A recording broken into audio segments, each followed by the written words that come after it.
I'm going to go back to Romans 2, and I'm going to read verse 10. As it is written, there is none righteous, no, not one. There is none that understandeth, there is none that seeketh after God. This is the Apostle Paul. They are all gone out of the way. They are all become unprofitable. There is none that doeth good, no, not one.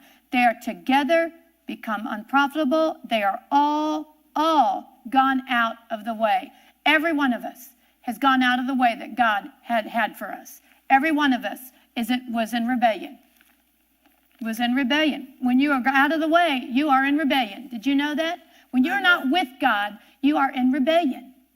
You are in rebellion. So we go back to Isaiah 53, verse 6. All we like sheep have gone astray. We have turned every one to his own way. Now, look at the next part. Look at the next phrase. And the Lord has laid on him, on Jesus, the iniquity of us all.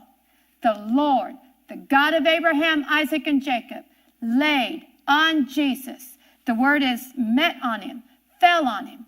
All the iniquity, our iniquity on Jesus. Why? Because we were out of the way. Because we went our own way and didn't go God's way. And so what did God do? Instead of taking it out on us, he took it out on Jesus. Instead of punishing us for being out of the way, he put the punishment on Jesus. That's why the man was marred more than any man. That's what Jesus did for us. So if you are out of the way, if you are apart from God and you know it, that's rebellion.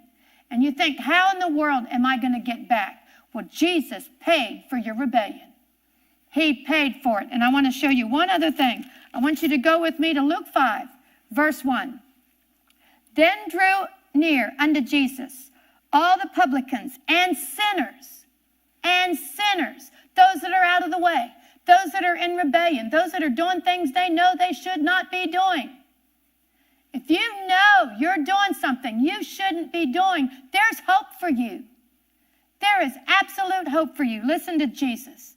And the Pharisees and the scribes murmured, saying, this man, Jesus, receives sinners and eat with them. And he spoke this parable unto them, saying, what man of you, having 100 sheep, if he lose one of them, does not leave the 99 in the wilderness and go after that which is lost until he find it? And when he has found it, he layeth it on his shoulders, rejoicing.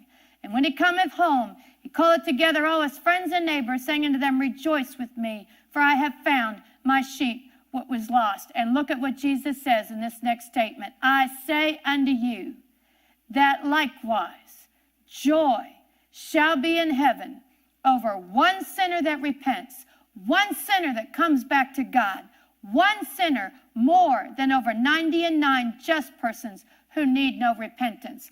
Are you in rebellion against God?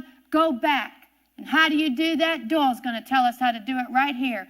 All you have to do is call on his name. And you can get right back with God. Why? Because God took your rebellion and he put it on the body of Jesus for you.